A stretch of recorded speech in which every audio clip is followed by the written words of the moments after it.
drawing amused chuckles from the gathered guests. When are you going to join a real business, son? I gripped my champagne glass tighter, keeping my expression neutral as my father-in-law approached. The pristine lawn of his Hampton estate stretched out behind him, a testament to the wealth he never failed to flaunt.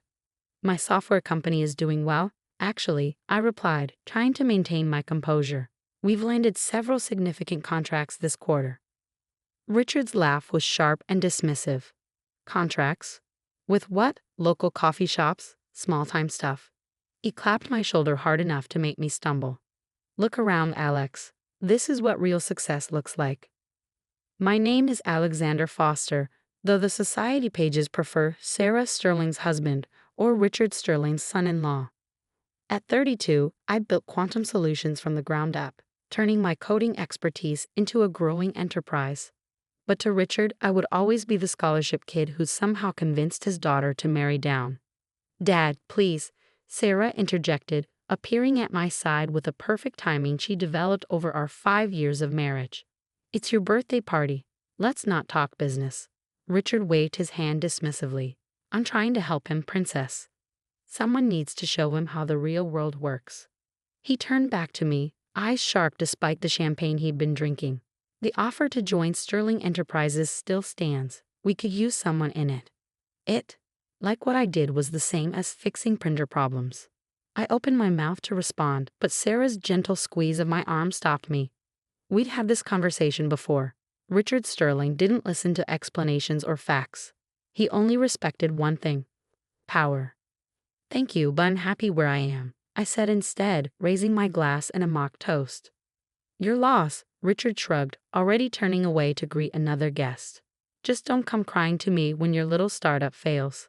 As he walked away, Sarah leaned close. I'm sorry, she whispered. You know how he gets at these events.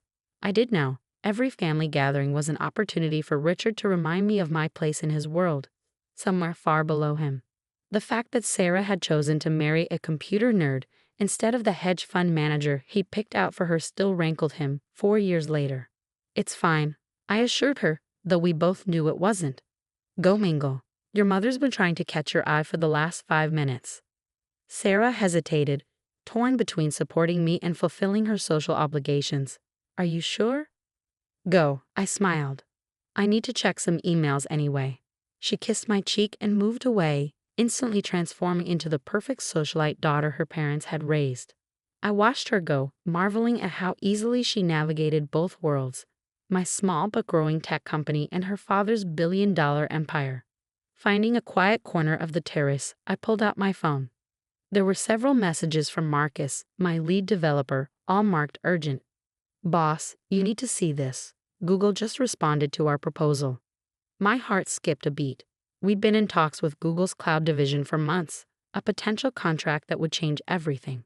With trembling fingers, I opened the attached document.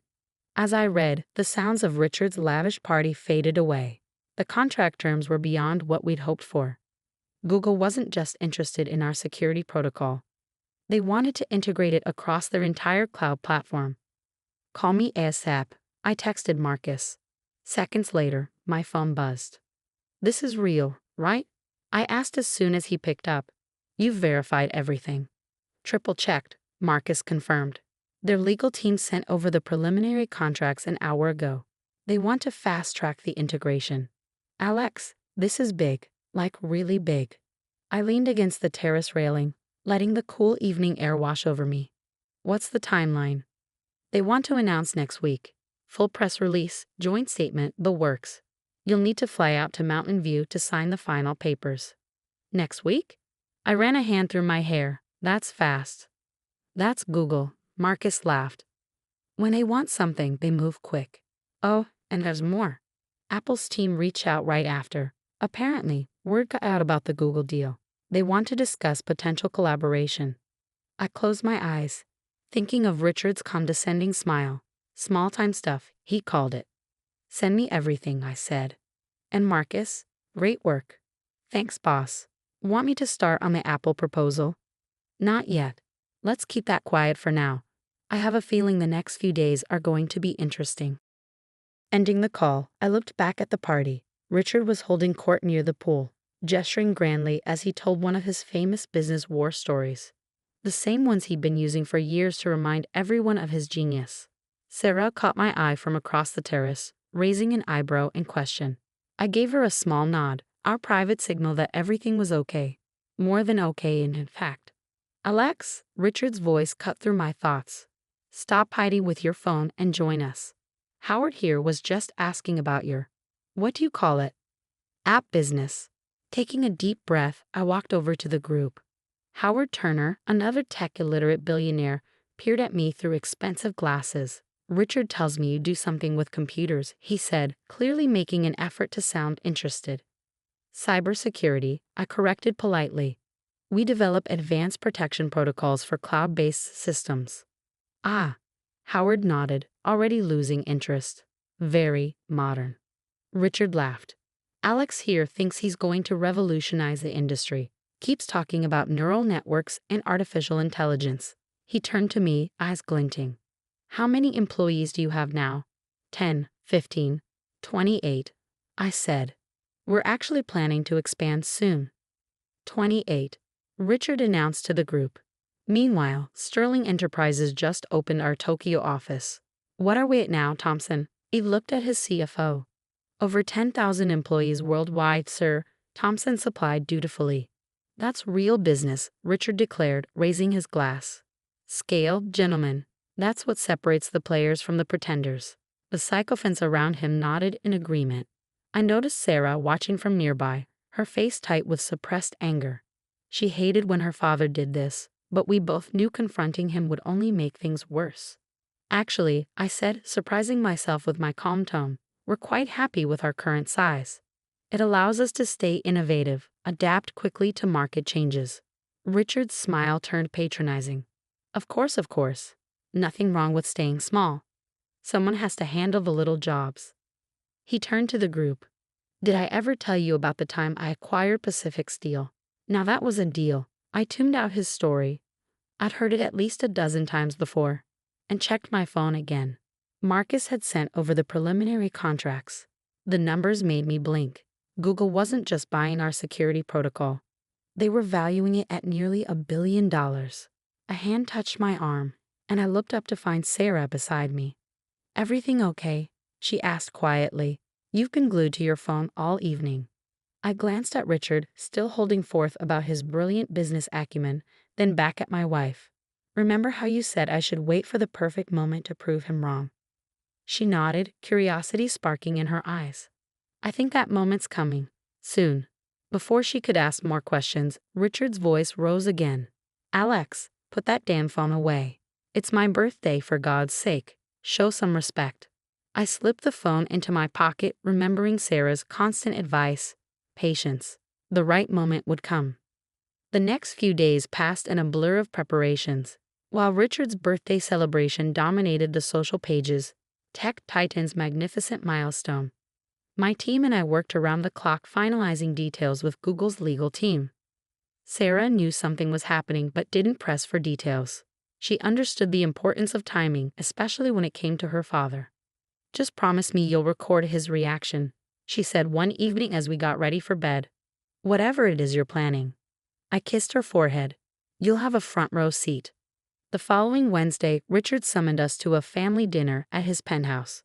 These dinners were regular events, opportunities for him to remind everyone of their place in his carefully ordered world. Bring your appetite, he texted. And Alex, try to dress appropriately this time, no startup casual. Sarah rolled her eyes when I showed her the message. One of these days he's going to realize that Mark Zuckerberg changed the rules about business attire. I adjusted my tie, Hermes, a gift from Sarah, and smiled. Maybe sooner than he thinks. The elevator ride to Richard's penthouse was silent, both of us lost in our own thoughts. Sarah was worrying her lower lip, a sure sign she was nervous about something. What is it? I asked. She sighed. Dad's been meeting with venture capitalists lately. I overheard Mom talking about it. I think he's planning to launch his own tech division. I raised an eyebrow. Really? He keeps talking about showing these Silicon Valley upstarts how real business is done. She touched my arm. Just be careful, okay? When Dad feels threatened, he can be ruthless. I covered her hand with mine. Trust me. The doors opened directly into Richard's magnificent foyer, where Thompson, ever the loyal CFO, was waiting to greet us. Miss Sarah, Mr. Foster, he nodded. Mr. Sterling is in his study. He'd like a word with Alex before dinner. Sarah squeezed my hand before heading toward the dining room. I followed Thompson down the hallway, each step muffled by priceless Persian carpets. Richard's study was designed to intimidate, all dark wood and leather, with floor-to-ceiling windows overlooking the city he considered his personal kingdom. He stood at the window, silhouetted against the sunset, deliberately making me wait. Alex, he finally said, not turning around. Have a seat. I remained standing. You wanted to see me. He turned then, a familiar smirk playing at his lips. I've been thinking about your situation. Thompson, give us the room. Once we were alone, Richard settled into his leather chair, steepling his fingers. I'm going to make you an offer, Alex. A generous one, considering the circumstances. Oh. He pushed a folder across his desk. Sterling Enterprises is launching a new division, Sterling Tech. We're acquiring promising startups, building a real presence in the digital space. His emphasis on real was unmistakable. I'm prepared to offer you a position as a junior VP, and we'll absorb whatever assets your little company has. I didn't touch the folder. And if I'm not interested? Richard's smile turned cold. Then you should know I've been talking to some very interesting people. People who might be willing to compete directly with whatever services you're offering. With proper funding, of course. Are you threatening me? Threatening, he laughed. No, just having a father-son chat. Looking out for your best interests. He leaned forward. The tech world isn't like other businesses, Alex. It's cutthroat. A small operation like yours. Well, accidents happen. Systems fail. Clients lose confidence. I felt a surge of anger but kept my voice steady. I'll think about it. Don't think too long, Richard warned. This offer expires in 48 hours. He stood, straightening his custom suit. Now let's join the ladies for dinner. And Alex? His eyes glittered. Not a word of this to Sarah. She doesn't understand real business. I followed him to the dining room, where Sarah and her mother were already seated. Eleanor Sterling looked up from her perfectly arranged place setting, her smile as artificial as the flowers in the centerpiece. Alex, darling, she cooed. Sarah tells me your little company is doing well. Very well, I replied, taking my seat. In fact, I have some news to share. Richard's hand tightened on his wine glass. Perhaps business can wait until after dinner? Actually, I said, pulling out my phone, this can't wait. The press release goes live in about 3 minutes. Sarah sat up straighter, her eyes sparkling with anticipation. Even Eleanor looked curious. Press release? Richard scoffed. What could possibly? He was cut off by the simultaneous chiming of phones around the table. Sarah was the first to read it, her face breaking into a radiant smile. Google acquires Quantum Solutions security protocol in billion-dollar deal, she read aloud. Pioneering AI-driven security system to be implemented across Google Cloud platform. Richard's face went pale. What? There's more, Sarah continued, her voice growing stronger. Deal includes exclusive partnership for future development, with Quantum Solutions CEO Alexander Foster joining Google's advisory board. Eleanor's phone slipped from her fingers, clattering against fine china. Richard grabbed his own device, fingers trembling as he pulled up the announcement. This is impossible, he stammered. You're nothing but a small-time operation. I corrected him. We've actually been anything but small-time for a while now. Our client list includes some names you might recognize. I started counting off on my fingers. Microsoft, Oracle, IBM. Oh, and Apple just reached out this morning. The color had completely drained from Richard's face. The mighty Richard Sterling, who'd built his fortune buying and breaking companies, looked like he might be sick. But the offer I just made. To acquire my company, I smiled. Sorry, but Google's offer was a bit more generous, and they don't make threats about accidents happening to their partners. Sarah's sharp intake of breath told me she'd caught the implications. Her eyes narrowed as she looked at her father. Dad, what did you do? The silence that followed Sarah's question was deafening. Richard Sterling, the man who always had an answer for everything, seemed to shrink in his chair. Princess, he started, his voice uncharacteristically weak. Business is complicated. Sometimes we have to take aggressive steps to protect our interests. Aggressive steps. Sarah's voice was ice cold, like threatening my husband. Eleanor touched her daughter's arm. Sarah, dear, perhaps we should. No, Mom. Sarah shrugged off her mother's hand. I want to hear exactly what kind of threats Dad made to the man I love. I pulled out my phone again, pressing play on the recording I'd secretly made in Richard's study. His voice filled the dining room, crystal clear as he detailed his plans to sabotage my company if I didn't accept his generous offer. Eleanor gasped. Richard's face, already pale, turned almost gray. You recorded me, he sputtered. Of course I did, I replied calmly. I've learned a lot from you over the years, Richard. Like how to always protect yourself in business dealings. How did you put it? Document everything, trust no one. Sarah stood up so suddenly her chair scraped against the marble floor. I can't believe you, Dad. After everything, after all these years of looking down on Alex, belittling his work, you actually tried to threaten him into submission. I was trying to help, Richard protested. Bring him into the family business, give him a real future. A real future. I couldn't help but laugh. You wanted to steal my company, take the technology I built, and bury me in some middle management position where I couldn't embarrass you. That's not the truth. I cut him off. Let's talk truth, Richard. You spent years treating me like I was beneath you, like my work wasn't real business. But while you were busy mocking my little computer project, I was building something revolutionary, something Google values at over $1 billion. Thompson, who had been hovering near the door, made a choking sound. Richard shot him a venomous look. Get out, he snapped at his CFO. And if I hear one word of this conversation. Actually, I interrupted, Thompson should stay. He'll want to hear this next part. I pulled up another document on my phone, sliding it across the table. Thompson picked it up, his professional mask cracking as he read. Sir, he said, voice shaking, you should see this. Richard snatched the phone, his eyes scanning rapidly. What is this? A list of companies looking to integrate our security protocol, I said. Notice anything interesting about the third one down? His face went from gray to red. Sterling Enterprises, that's impossible. We never. Your Tokyo office reached out last month, I explained. They've been having some security issues, data breaches, system vulnerabilities. Things that could be very embarrassing if they became public. Richard slammed the phone down. You're bluffing. Am I? I pulled up another email. This is from your head of Asia operations. Should I read it aloud? The part where he details exactly how vulnerable your systems are? Enough, Richard roared, standing up. I won't be threatened in my own home. Threatened? I kept my voice calm. I'm just having a father-son chat, looking out for your best interests. Sarah made a sound somewhere between a laugh and a sob. Eleanor was clutching her pearls, looking faint. What do you want? Richard asked, deflating slightly. Want? I don't want anything from you, Richard. I never did. All I wanted was respect, not for your money or your connections, but for what I built on my home. I stood up, straightening my tie. The Google deal goes public tomorrow morning.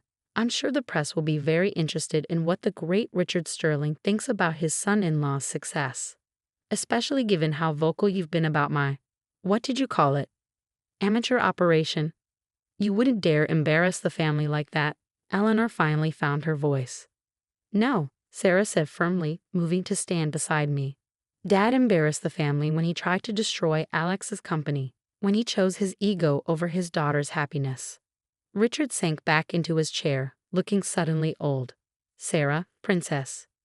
Don't princess me, she cut him off. I'm not your perfect little socialite anymore.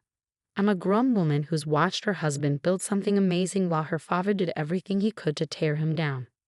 The next hour was a blur of accusations, revelations, and long-buried truths finally coming to light. Sarah confronted years of her father's manipulation. Eleanor alternated between defending her husband and begging everyone to think of the family's reputation. Thompson quietly excused himself, probably already updating his resume. Finally, exhausted, Richard looked at me with something like respect in his eyes. You outplayed me, he admitted. This wasn't a game to me, I replied. This was my life's work. Something you might have known if he ever bothered to really look at what I was building instead of just dismissing it. He nodded slowly. And now? What happens next? That depends on you, I said. Google wants to announce the partnership at a press conference next week. They're expecting the whole family to be there, showing support. Can you do that, Richard?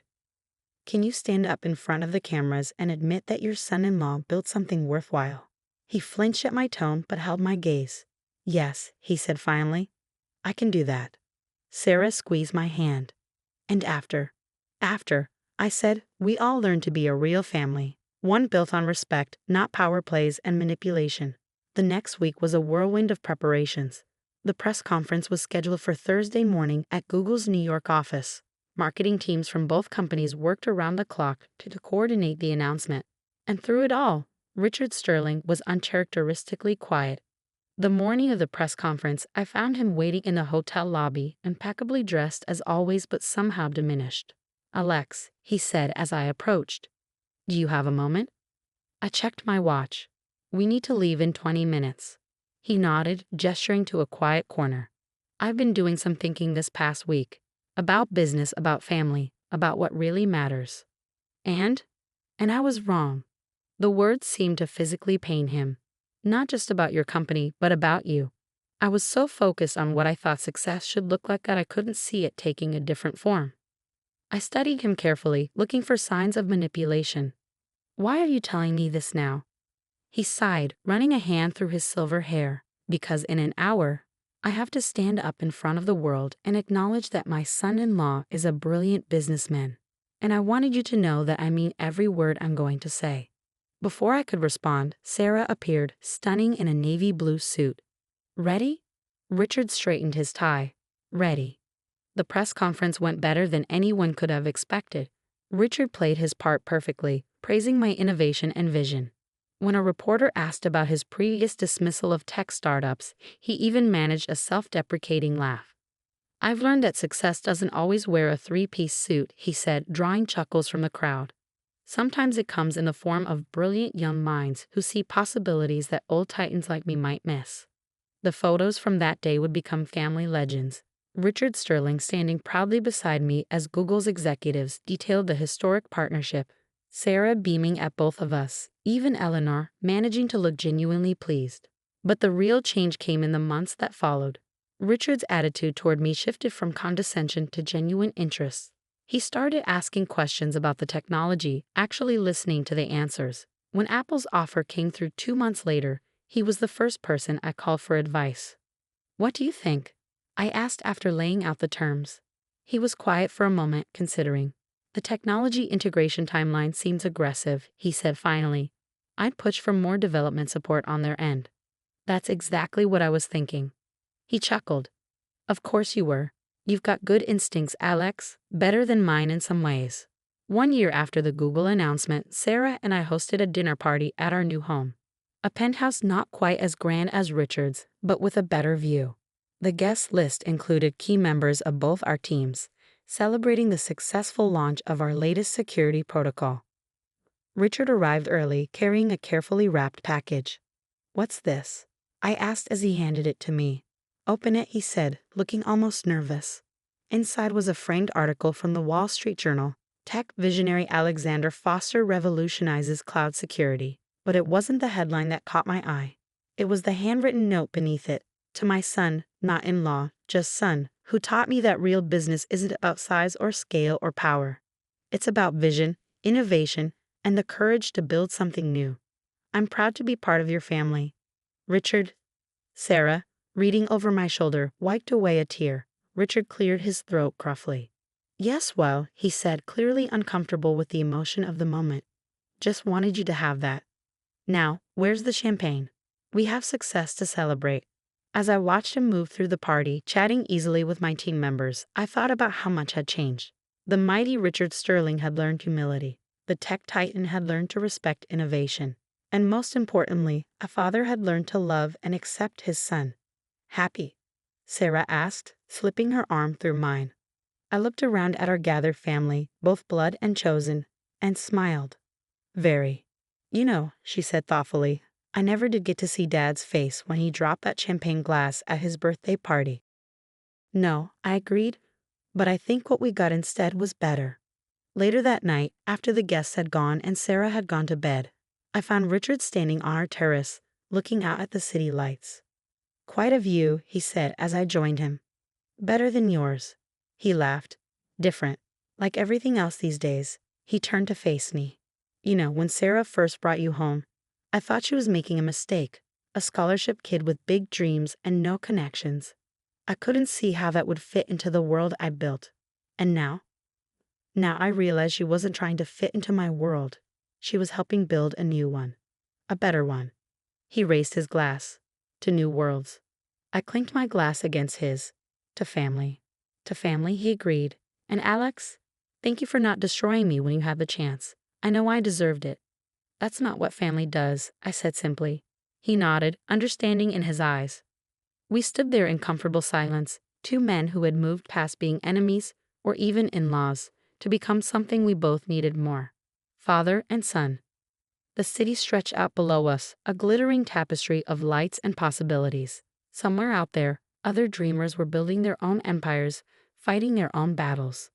But here, on this terrace, the war was over.